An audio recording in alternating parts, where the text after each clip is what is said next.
While you have been going about your regular life, I've been engaged in a strange war of attrition with an organization called Freemasonry.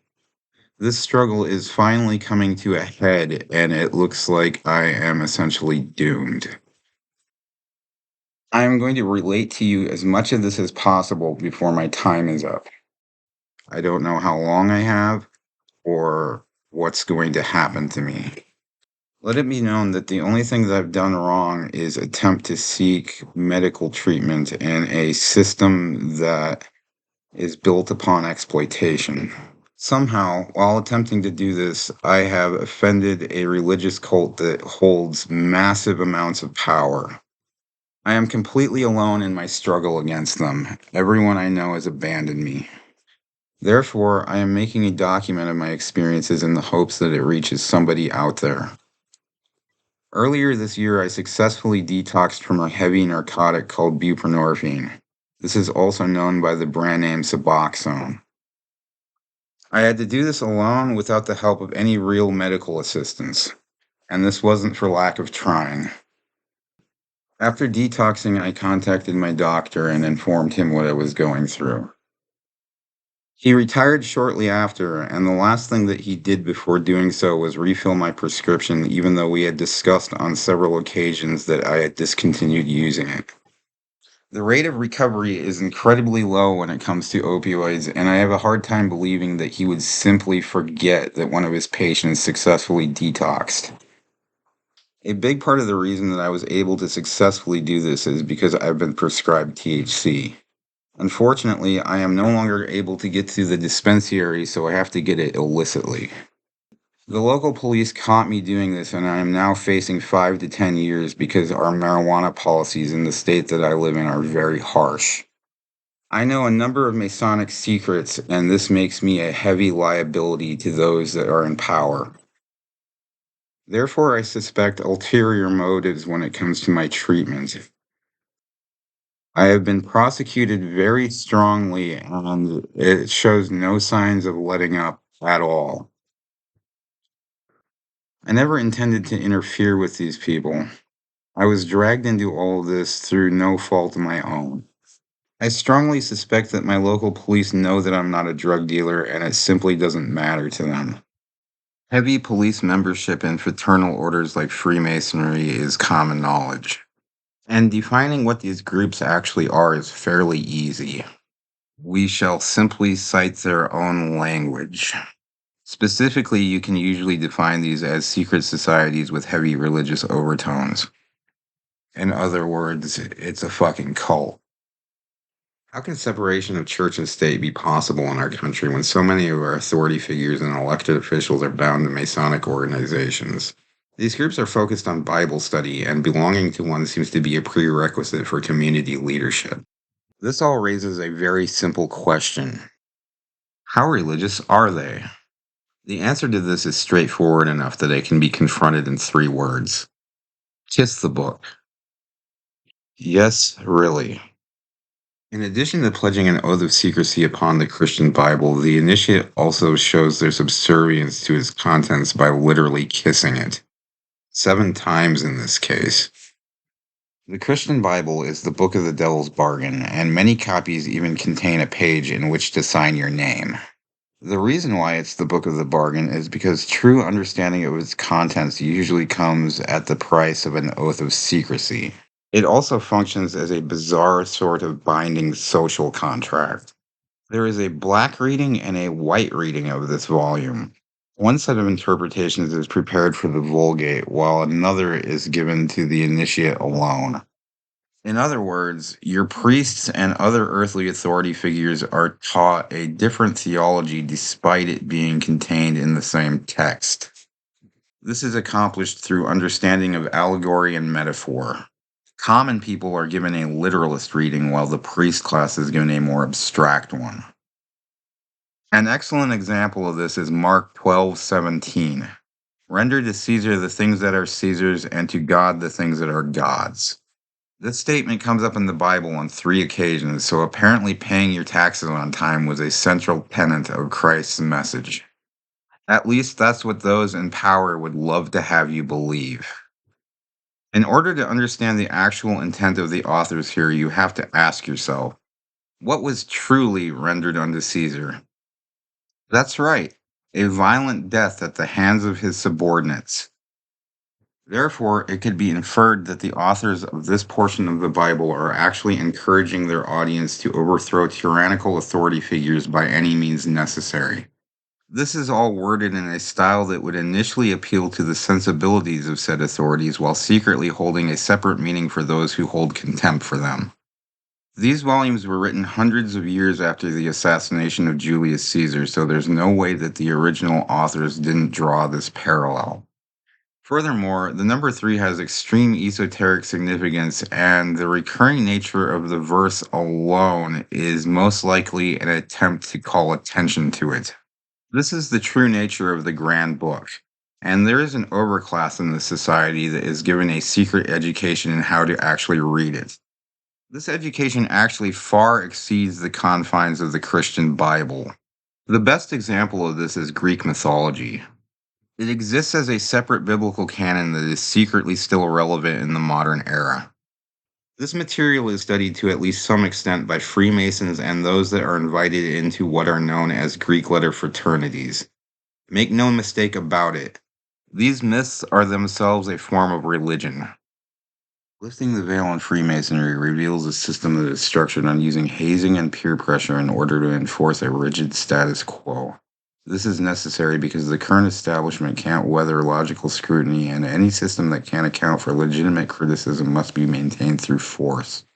That's force as in police force.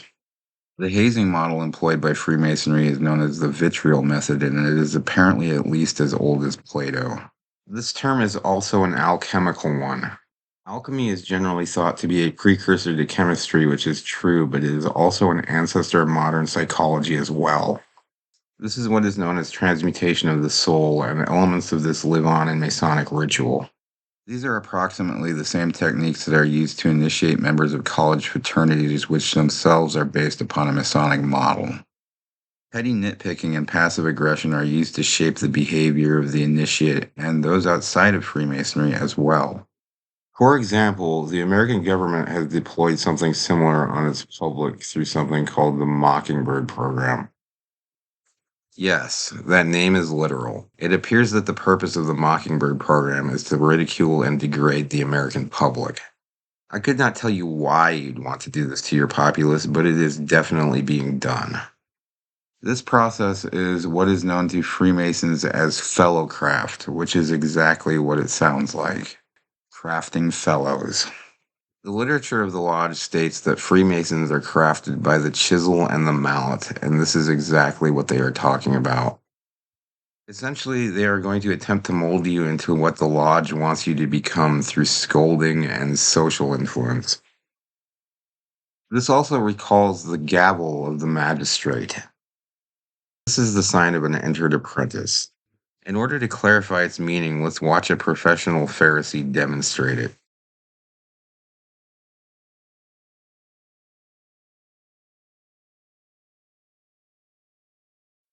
This is the first degree that the initiate completes. So, yes, they threaten you with decapitation right out of the gate. The catch is that these people aren't hardcore enough to literally cut your head off, but they will attempt to do so figuratively in a myriad of ways. I must add that the most frightening thing about all of this is that it's almost impossible to tell on these motherfuckers. I've had a very, very tough time trying to convince the other people in my life to take a sober look at this. I've also found it basically impossible to try to convince people within Masonry to break their oath and abandon the organization. Furthermore, it appears that those fully initiated can't actually leave the power structure. They are essentially bound eternal. A large part of this is the fact that heavy prohibitions are placed on their speech. They are essentially taught to think of polite society as a play that they are acting a role in. And breaking the fourth wall on the illusion is one of the biggest taboos in the organization. The members of Masonic organizations are taught to express themselves through symbolism instead of conventional lettering. They also make flagrant abuses of dualistic language and traditional wording. As a consequence of this, our entire vocabulary is an absolute fucking mess. This is because of something called Pilcrow English, which translates to between the margins. But we'll get to that a little later. For now, let's simply take a look at some of their symbolism. The iconography that they use to identify each other is actually fairly simple to read. It has to be in order to cater to these fucks. Here, on the Fraternal Order of Police's official emblem, we see a knowing eye and a secret handshake.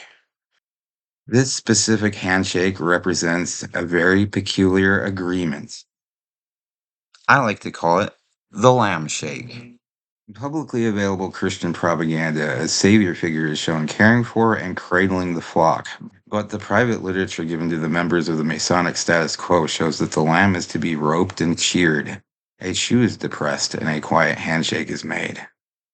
This is as Old Testament as it gets. To put it simply, those initiated make a meal out of those that have not been. When initially brought into the organization, the candidate does not know that they are sacrificing the lamb. They are kept blindfolded. But eventually, if they progress far enough, they are allowed a seat at the harvest table. Those outside of this position are kept in perpetual darkness, what I like to call the shadow temple. This has been the domain of the elite since time immemorial. Here we see a painting of the harvest table that was commissioned by the Rothschild family. One can assume that they are trying to inform the public of what is happening to them without actually breaking their oath. And yes, this oath goes all the way to the top of humanity. The entire system is essentially in service to a deity known as Baal. This is even reflected in the language of the Pharisees. Baal bondage. Baal is banal, and so are they. They get away with what they do because they're so fucking boring. This is how Pilcrow English works. It is incredibly banal to the point where most people cannot even read it. Furthermore, they'll use clever turns of phrase in order to say two things at once. This advertisement is one of the best examples that I can find of this in the current canon. Reading the enlarged text on its own reveals a different statement than the complete article. This is how legal documentation functions. Looking at drug policy reveals something strange between the margins. Psychic liability. Not psychological, psychic. These people will also communicate with iconography and expression in addition to conventional language. For example, when I was in jail, I happened to notice that the phone service available to us had a very peculiar mascot. Its face is full of malice, isn't it? And I can assure you that this design is intentional. Most people that witness a graphic like this will never be able to communicate what is so unsettling about it, but it does have an effect on their subconscious mind. That's the entire point. It's called a correctional facility because they intend to make corrections to your behavior. This is primarily done through humiliation rituals and psychological intimidation. I am personally bewildered by the fact that our authority figures behave like this. What we're ultimately dealing with here is a bunch of frat boys with a privileged education. That's about it. And it appears that they've never left the frat house. It's not possible to directly confront them about this either. They won't debate you, and they won't honestly answer legitimate questions related to their power structure. Instead, you can expect to be stabbed in the back in a myriad of petty ways if you are bold enough to accuse them of being guilty of Freemasonry. For example, I've essentially been banned from most local establishments at this point, despite being a non-problematic customer. They won't directly tell me to leave, but they do go out of their way to make me feel unwelcome. What's ironic is that by treating me like this, they are essentially forcing my hand. I did not want to make this video or attack my local police department at all, but doing so is looking to be essential for my continued survival. I have legitimate concerns about being given a fair trial. A man of my lawyer's stature would most likely prioritize maintaining good relations with local law enforcement over the defense of a petty client. My limited interactions with him have proven to me that he himself is quite fluent in Pilcrow English. And why wouldn't he be? He's a product of law school. Furthermore, if this case is placed in front of a jury, I have no assurance that the pool of jurors won't simply be drawn from the local Masonic register. The cult of Freemasonry appears to have taken the system in its entirety, and I have learned that there is no such thing as rock bottom in a moral sense when it comes to these fucks. With that in mind, I would not put it past them to select a jury that would vote in a predetermined favor that has already been decided before the trial even begins. If that is indeed the case, then I must wonder what the point of having a trial even is.